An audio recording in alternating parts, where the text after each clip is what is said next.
Hello everybody and welcome back to the channel. My name is Brianna. This is Coffee, Books, and Bullet Journals, and today I am doing the Bookdernet All-Star Charity Challenge.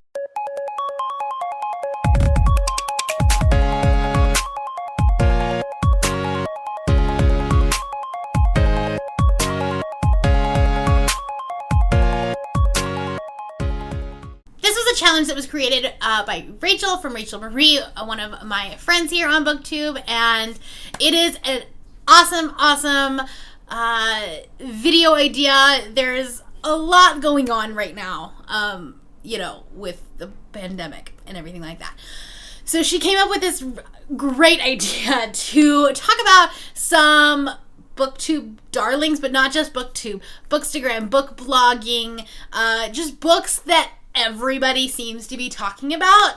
And this is kind of a recommendations video and kind of a, yes, I have read these, no, I haven't read these, this is why, do I plan on reading them? There are 18 different authors and books, series, things like that, that are on this list, and so I'm just going to kind of talk about them. I'm going to link Rachel's video down below. I definitely encourage you to go watch it. She is going to be donating money towards a COVID relief fund. I'm going to go ahead and join her in that donation, and I will be donating $1 US for every time that this video is shared or retweeted. So there you go. There's your challenge for this video, is to share and retweet. I'm going to do it up to $40 just because I don't want it to, I don't think it'll blow up and go viral, but you never know. So I'm going to, put that little out there, but I'm going to go up to $40 for every time that it is shared and retweeted. So anyways, without further ado, I'm just going to talk about the books and the authors that are on here. I'm a little bit on a time crunch, but that's fine. All right, the first author that I'm going to talk about is Angie Thomas. Everyone was talking about her mostly 2 years ago and then last year. So she came out with The Hate You Give, which is about a black girl named Star who goes to school in kind of a rich white neighborhood. And then she is a witness, I guess. She's in the car when she sees her friend shot by a police officer. I do apologize. Zephyr is right under my tripod. You're probably gonna hear her. But anyways, so this was an absolute favorite of mine. I think it might have hit my top books of 2018. I believe. I loved it. I love the audiobook. The narrator is amazing. I definitely recommend that. And then last year she wrote On the Come Up. I gave this one 4.5 stars. I liked it. I still loved it. I didn't necessarily connect with the character quite as much. And also, there were a few areas where, I just don't think that she didn't finish it. I feel like the last part was a little bit rushed, but I still gave it 4.5 stars, and I still very much enjoyed it. Again, audiobook was amazing, and highly recommend both of these books. The first series that is on this list is the Shatter Me series. I think this is by Tahira Mafi, if I remember correctly. That sounds right, but I could be wrong. I have not read these books. I feel like I kind of missed the boat with them. I feel like they kind of were before my time on BookTube, and so I didn't really know about them. They are a YA dystopian novel. The biggest turnoff for me is that it's got, the main thing is that, it's got a love triangle, and I hate love triangles. With a passion of 1,000 Dying Suns. Can't stand them. So, it's not a series that I'm necessarily that interested in. I am actually interested. I think Rachel's reading, the whole series this weekend. Might have been last weekend. I don't remember. I'm interested to see that vlog. I can just live vicariously through her, right? That's fine. All right, the next author that I'm going to be talking about is Leigh Bardugo. She is most known for the Grishaverse, so Six of Crows, Crooked Kingdom, and then the Shadow and Bone. Is this a trilogy? I don't even know. I only have the first one. I found it at a thrift store, and I have not read it yet. And then last year she came out with an adult paranormal mystery fantasy, or I guess urban fantasy, called Ninth House. Again, I haven't read this one, but I've heard some pretty good things about it. Definitely have heard some not as great things, so some people have been really disappointed in this. But I think because I don't have any expectations because I haven't read any of this. I think I might enjoy this one. This one kind of feels like it has some things that I'm kind of interested in. I love college settings. I think this one takes place at Yale. It's either Yale or Harvard. Yale. I don't know why I always get those up. I'm gonna blame Gilmore Girls, but anyways. So this is an adult. This is her first adult, and I heard that it's gonna be like a big series, so we'll see. I do have plans to read both of these in the coming months. I have a secret TBR going, so we'll see how that goes. It's a big TBR, and I'm just kind of spreading it out through my just monthly TBRs, so you'll see this coming up on my channel at some point, but I couldn't tell you when. All right, the next series that we're going to talk about is The Cruel Prince by Holly Black. I have read these. I actually really enjoyed them. I've read all three of them. The only one I haven't read is the like little novella that goes in between these two from Taryn's perspective. What's it called? The Lost Sisters, maybe? I don't know. Anyways, I have read all of these. I very much enjoyed them. I gave Cruel Prince 4 stars. I gave Wicked King 5 stars, and I gave The Queen of Nothing 4 or 4.5 stars. I can't remember. I think 4. That was like the month I didn't do a wrap up, so I don't remember. But anyways, yeah, I did read all these. I've actually read these twice. So, because in preparation for Queen of Nothing, they're an interesting book. It's, I don't think it's revolutionary or anything that's, brand new. But I really like politics in books, especially in a fantasy setting, because it's not something that you don't see that on the news. You don't see, but it's still like there's these arguments happening and the behind the scenes, the back and forth between countries and things like that. I love that in books. It's kind of one of the reasons why I love Game of Thrones, but because it's very political. But anyways, so I enjoyed that part of the book. The romance, honestly, I didn't really care for it, at least not at the beginning. I enjoyed it as we got along, especially in the last one, but I don't think I'm like a Jude and Carden stan or anything like that. But they're a good series. All right, the next book that is on this list is The Bone Witch by Rin Chapeko. I know nothing about this book at all. From the other videos that I've watched from this challenge, I think it has to do with necromancy, and I think it's East Asian, and this is one of Melanie's favorite books, so, it's been on my, I've heard about it. I think the author is Filipino, but, beyond that, I don't know anything about it, so can't tell you much at all. It's not a book I own, and so it's probably not a book that'll get read anytime soon, but you never know. All right, the next author is probably one of my favorite people in the entire world, and that is V.E. Schwab. She is very well known for having cat ears on at all times.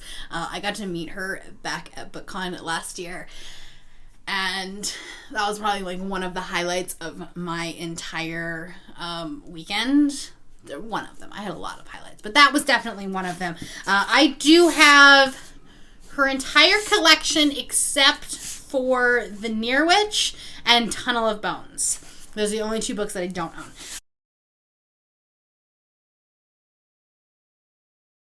I've read the Vicious duology. Vicious actually ended up as one of my top books of 2019. I read City of Ghost and 5-starred it. I love her middle grade, and I need to pick up Tunnel of Bones. I just haven't yet because it hasn't come out in paperback yet, and I like my middle grade in paperback. So, there's that. And then I have not started the Darker Shade of Magic series. This is a sneak peek, though, because this is on my May TBR. So I will be picking it up next month. I think I started listening to the audiobook for it 2 years ago and I wasn't able to finish it because it was a library book, unfortunately. So there's that. So I'm going to just restart it. And yeah, no, I love V. Schwab. I love her as a human being. She's pretty great. And I love the fact that she can come up with these very morally gray characters and still you still feel so much for these characters.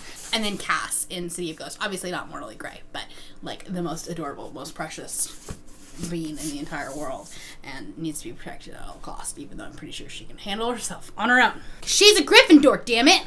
Alright, the next series is the Lunar Chronicles. So Cinder, Scarlet, I'm not going to get them all. Cinder, Scarlet, Cress, and Winter.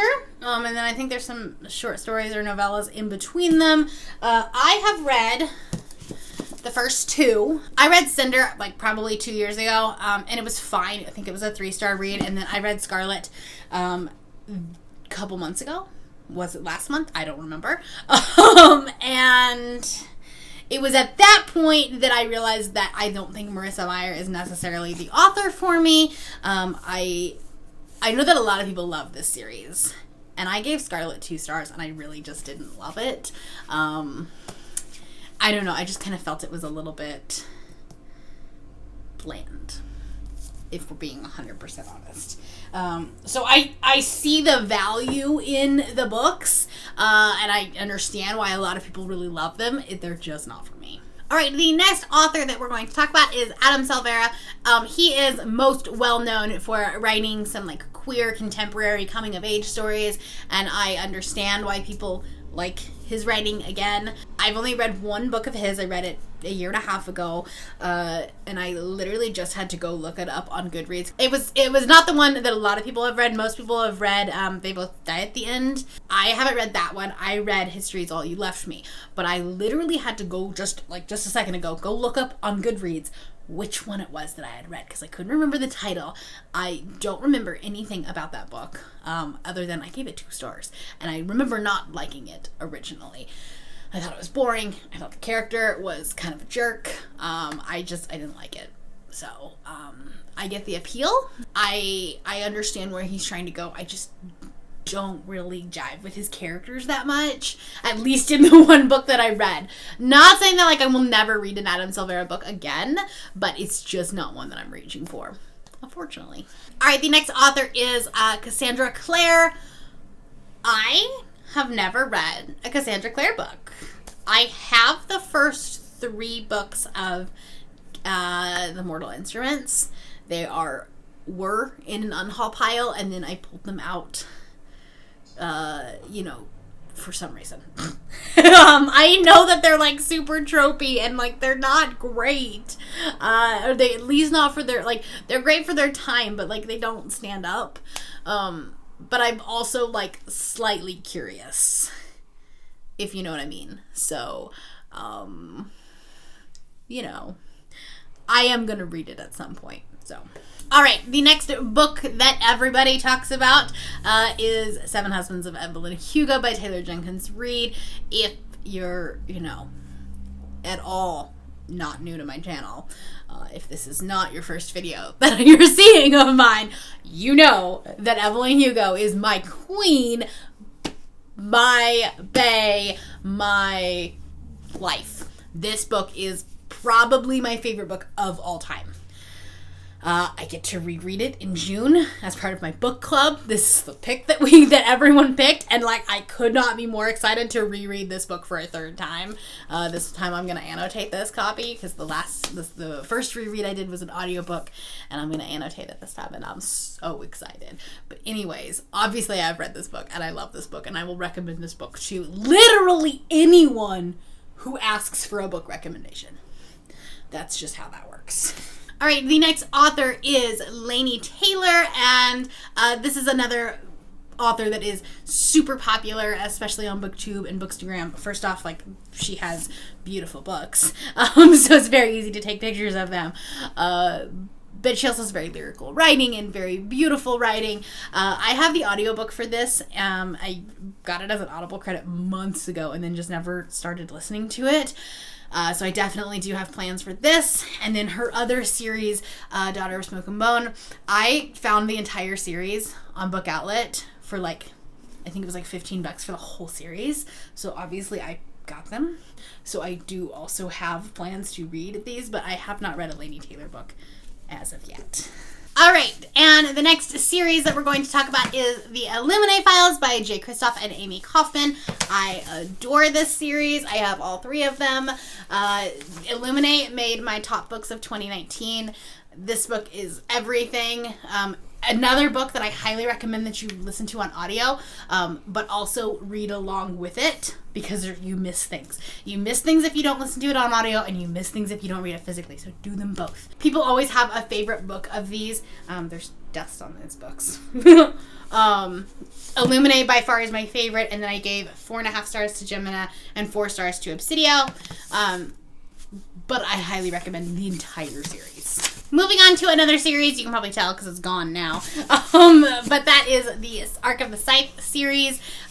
So Scythe, Thunderhead, and The Toll. Both Scythe and Thunderhead were 5-star reads, and I loved them. Thunderhead was probably my favorite of them. Again, it's a very political world. I enjoyed that. I liked the going back and forth as we kind of expanded in our universe. Unfortunately, this one definitely let me down, and I only ended up giving it 2 stars. It was not a satisfying conclusion for me. Yeah. But these two are great.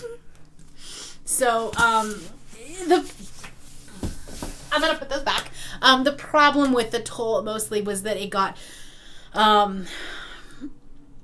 this is gonna sound weird, but it got too political, in the fact that it became like satire, and it just didn't work, and it was just very, it was a blatant political commentary on what's going on in today's society, put in a dystopian world, and it was just very biased and argumentative, and it just didn't do what it needed to do, honestly. But anyways, the first 2 are fantastic. The next author that we're going to talk about is Sarah J Maas, and I have read my first Sarah J Maas. I did an entire reading vlog on Crescent City, House of Earth and Blood. I loved this book. It was a 5-star read for me.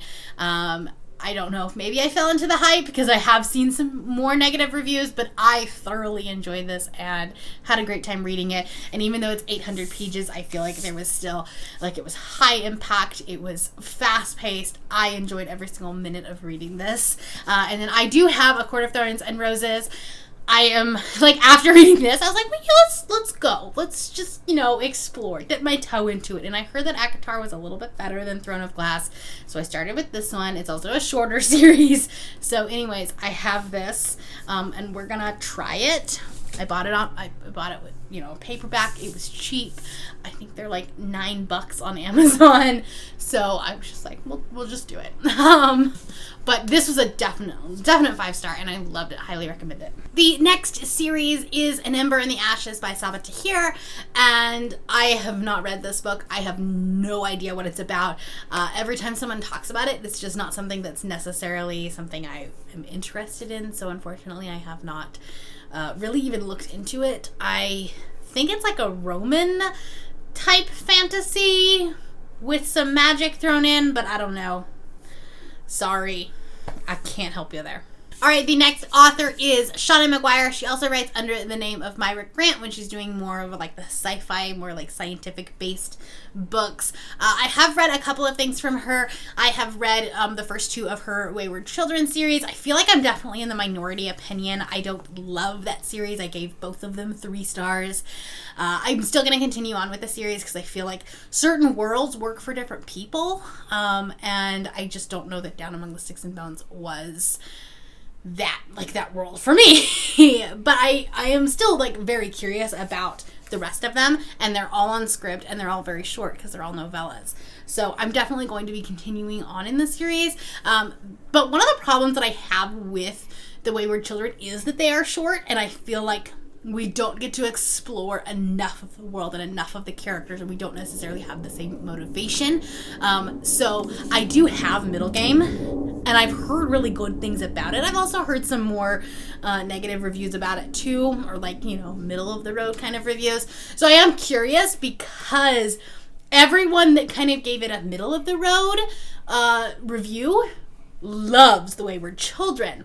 So I'm kind of thinking that maybe because I don't necessarily love the shorter, concise writing style, that maybe I will like a 400-page book more than a 110-page book. there's a thought process there anyways. But yeah, I'm excited to pick this one up. All right, the last, well, it's not the last series. There's 2 more series. The first one is The Poppy War by R.F. Kuang. I think that there's a duology to it, but I have no idea what it is. Again, it's an East Asian fantasy. I have heard good things about it, but I've heard that it's kind of intense, and adult fantasy scares me if it's not like in an urban setting. Let's just be honest. Other than Nevernight, which isn't really an urban setting, but it kind of reads that way in J. Kristoff's writing. But like the Crescent City is an urban fantasy, Ninth House urban fantasy. So like I kind of, as far as adult fantasy, I just don't know that that's something that like I really want to dip my toes into yet. Who knows? I may just decide on a whim that I want to. But as of right now, because I know nothing about it, I just don't have that much interest in it. The last series is the To All the Boys I've Loved Before by Jenny Han. I've read the first one in this series, and I think I gave it like 3.5 stars, or like between 3 and 4 stars. I can't remember. I read it during Contemporary-a-thon, so I read it like very quickly. I think I read the whole thing in a day. It's definitely a palate cleanser, but I do like the Netflix adaptation better than the book, and I just, because of that, haven't really carried on with the rest of the series. I might one day. It's definitely kind of one of those like sweet, fluffy cotton candy type books. But it's not something that like I necessarily love.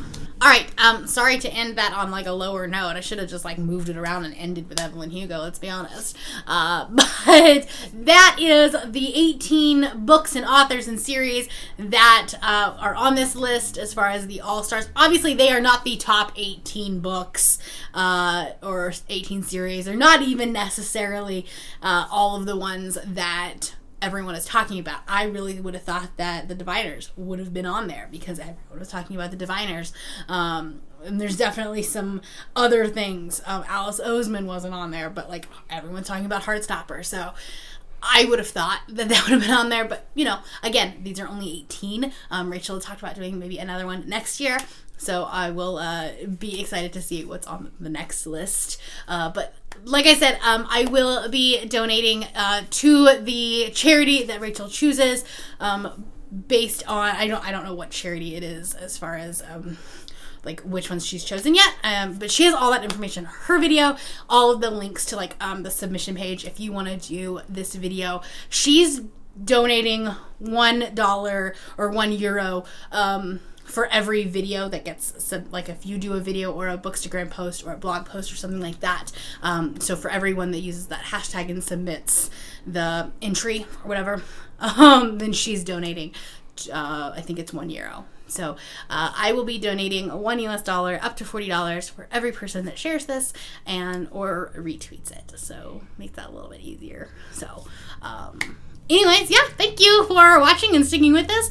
If you are new here and you have not yet subscribed, there's a little red button that you can do so down below the video, and all of the links to my other social media will be in the description below if you would like to be my friend on any other platform.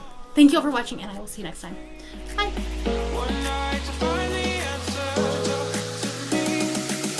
What makes this heart beat faster?